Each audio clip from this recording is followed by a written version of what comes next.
We miss you guys so much, and we hope that you've enjoyed the past 4 lessons so far. We've had a great time filming them, and we hope you guys are learning a lot of stuff.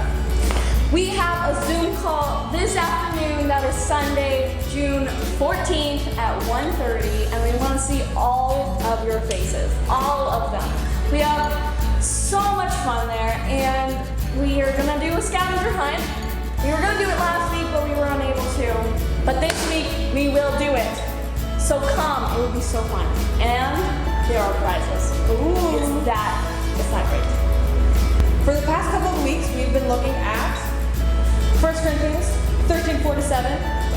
Some of the stories we've looked at have been the Pharisee and the tax collector. We looked at the prodigal son. We looked at Joseph's story, and there are many more to come. If you haven't checked out our previous videos, please watch them. They're really good. Do you understand me? If they're just awesome and down, I'm telling you, awesome. So you should go watch them. Yo!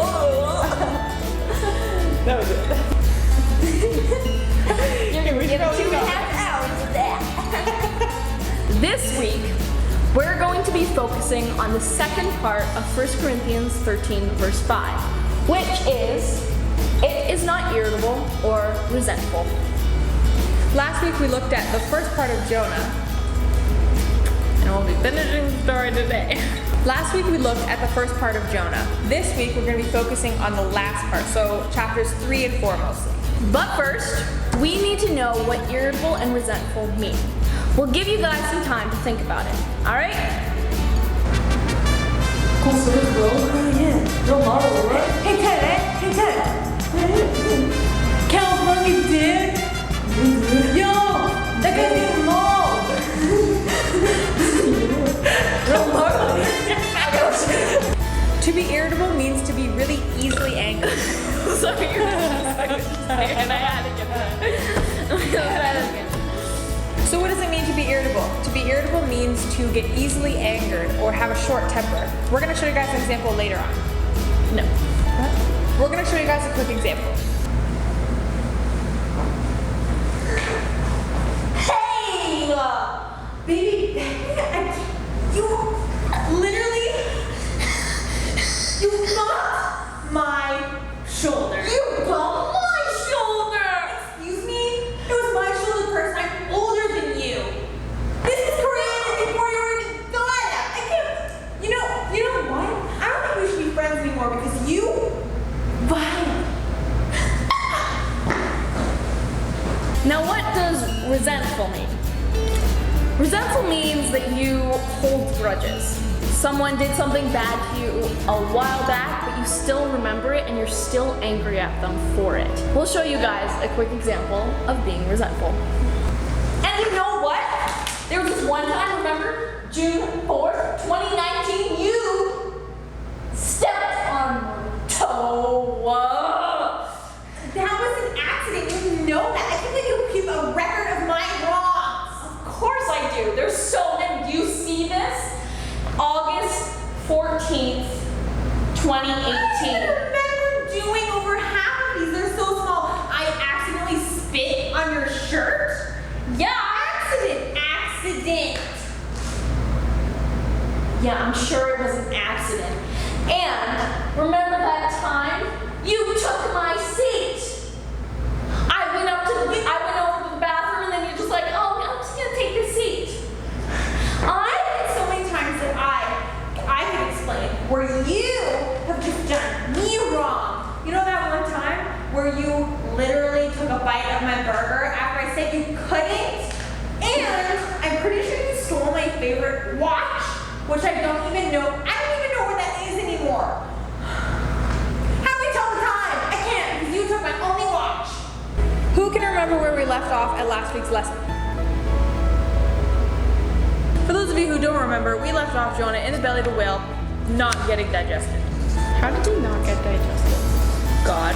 Now on to the lesson. Alright guys, now on to the lesson portion of today.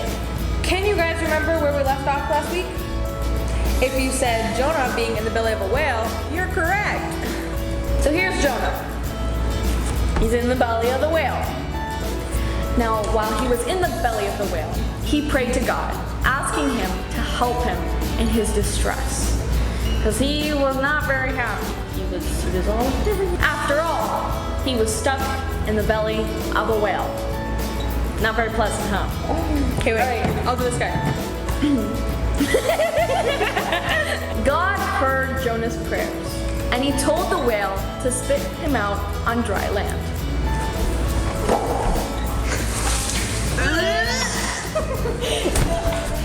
I'm on the wrong side. Then the word of the Lord came to Jonah a second time.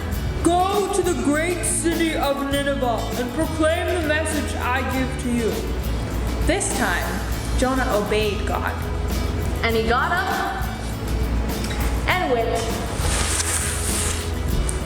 to Nineveh. We're going to read through Jonah 3, verse 3 to 10. So if you want to get your Bibles and read along with us, go right ahead. So Jonah obeyed the Lord. He got up and went to Nineveh. It was a very large city. It took a person 3 days just to walk across it. That's 72 hours. Jonah entered the city. When he had walked for 1 day, he preached to the people.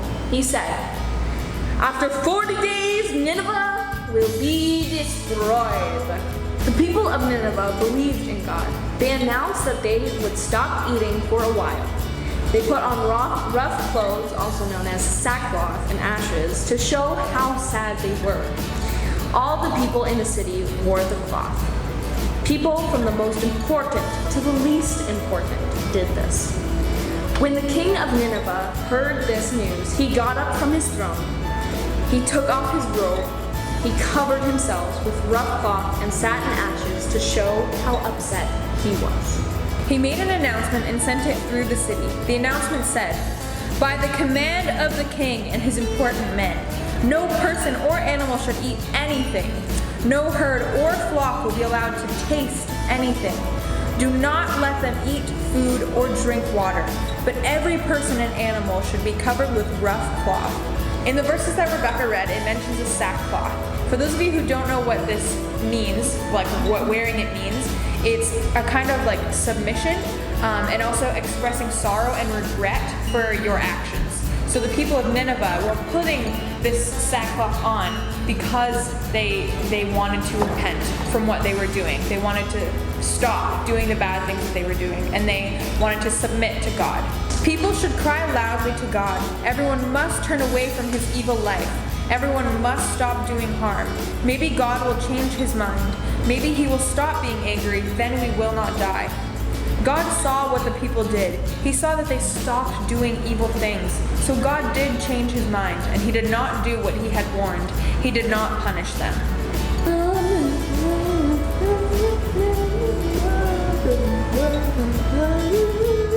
So Nineveh repented. How do you think Jonah felt about this? Jonah was very angry. He had a tantrum. He thought the Ninevites did not deserve a second chance. He didn't think that they deserved God's mercy. But God said to him, "Have you any right to be angry?" God saved the people, and that is something to rejoice in.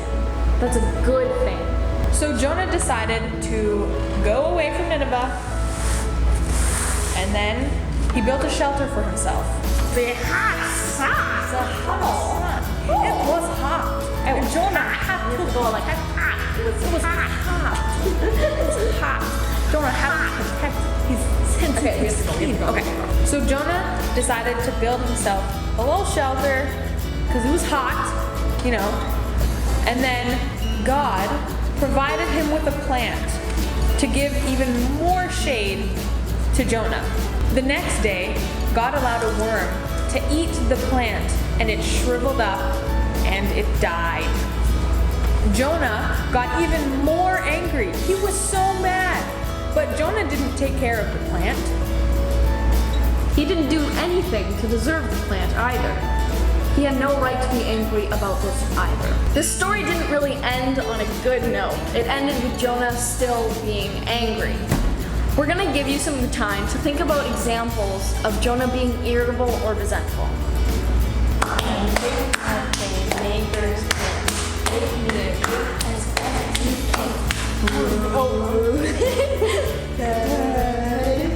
And Monday with the bee, and put it in the oven for baby and me. Okay.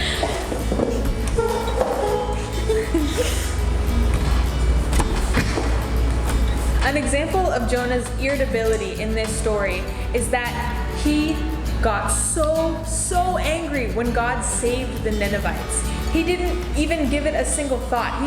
Rebekah talked about rejoicing in those that get saved, which is what we should be doing. But he didn't even think about doing that. He just like a flip off the switch. Another example of Jonah being irritable is with the plant.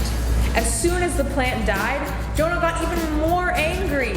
So angry, and it left the story in anger. There wasn't really a comeback, and there was no happy ending for Jonah in this story because he let his anger beat him. An example of Jonah being resentful in the story was with the Ninevites. He knew they did bad things, and he thought they were too bad to get saved. Even though the Ninevites repented to God, they said sorry, they dressed themselves in sackcloth, and they sat in ashes, he still held a grudge against the people. They had been saved, but he was angry at them still, and he just believed they didn't deserve it at all. Here are some examples of how not to be irritable or resentful. Oh, Becky, I'm actually really sorry. I was really sorry. I was going like, also, I'm really glad I ran into you because I have a shirt and I want to let you borrow. Thank you. Hi. See all the list of all the things you've done? You know what? I forgive you.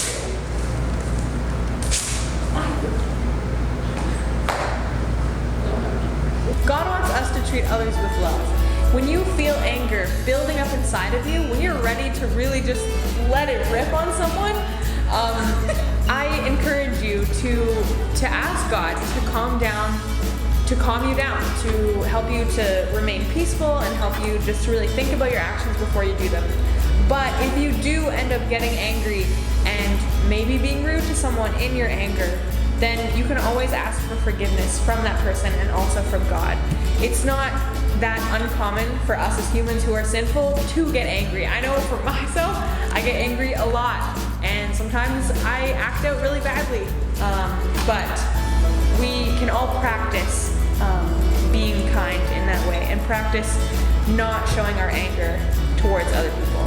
When you are resentful and you're holding a grudge against someone else, you think of times in the past where they did something bad to you and it still bothers you and you're still angry, it hurts you more than the other person. And what's really important is learning how to forgive. It's very difficult. You hear the phrase forgive and forget, but it's easier said than done. God talks a lot about forgiveness in the Bible. If you need help with forgiveness, look those verses up. There's some good stuff in there. This will help you a lot when you are resentful against someone. So maybe think about things that still anger you from the past, from what people have done to you in the past. Do you have any grudges? Are you holding any grudges? Try to let those go. Read the Bible. It will help you a lot with those. It's time to let go of those resentments. Forgiveness takes time, and you need to be patient with it instead of getting more resentful as it takes more time. It is time. Well, I should not hold those scissors while I'm saying that. Time. It is time for our craft, and you guessed it. It's the continuation of our 7-week craft that we started at the beginning. If you have not been keeping up with the crafts, go watch the videos from the past 4 weeks and catch up. It's a lot of fun. You can be as creative as you want. Find things all around your house and use them. It's super fun when you do that. All right, so this week we are cutting out the last 2 pieces of the O. Can you believe it? We're almost done. After this, we have 2 more weeks of this series. It's crazy. This went by fast, am I right? Let's cut it out, all right?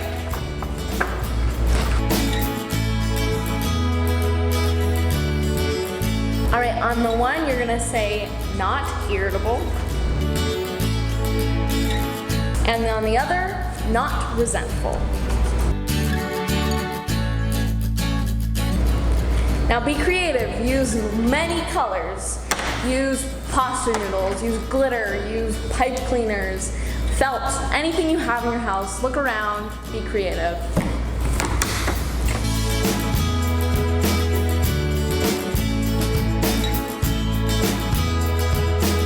All right, I'm done. This is my not irritable. It has a bunch of polka dots, pretty polka dots. And then not resentful has a bunch of worms, you know, the worms in the story. But they're colorful and pretty, like gummy worms. Aren't gummy worms the best though? This week we looked at the second part of verse 5, which says, it is not irritable or resentful. Give me a second. Okay. Why don't we read verse 5 together? 3, 2, 1. It does not insist on its own way. It is not irritable or resentful. Great job! Okay, now we're going to read it from verse 4 to verse 5. Okay? I'm pretty sure you guys can handle that. Okay, 3, 2, 1. Love is patient and kind. Love does not envy or boast. It is not arrogant or rude. It does not insist on its own way. It is not irritable or resentful. So that's 1 Corinthians 13, verse 4 to 5. Clip, clop, clop, clip, clop. Bonjour. Nous avons call dessus. 7 afternoon, whatever that is. What is teenager in French? You guys have been doing this for 2 hours. I feel like I never heard verses.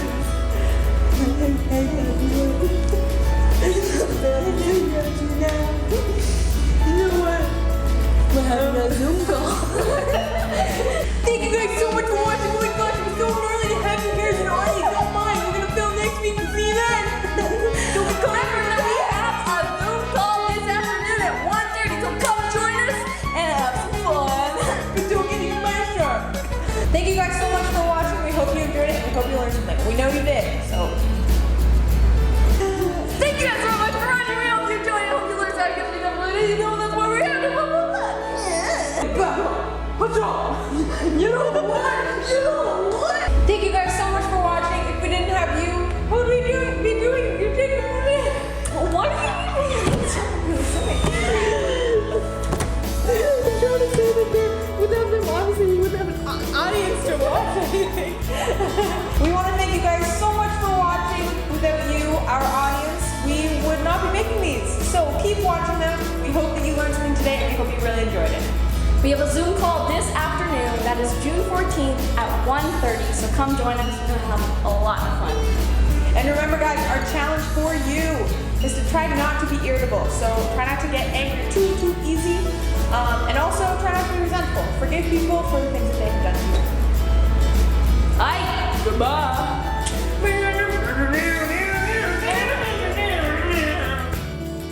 I have to train them. If I don't split my hair properly in the morning, then it just forms to one way, and then my hair is just flat. Just flat. Flat. Say it one more time. Flat.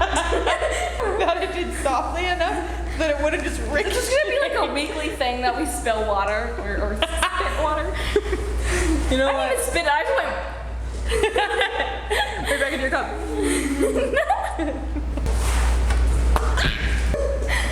Yeah. I don't want to. Don't throw it to the camera. Oh, like I play badminton with my left hand Why? because it gives a challenge. I'm quite good. Anyway, Let's do this. marker.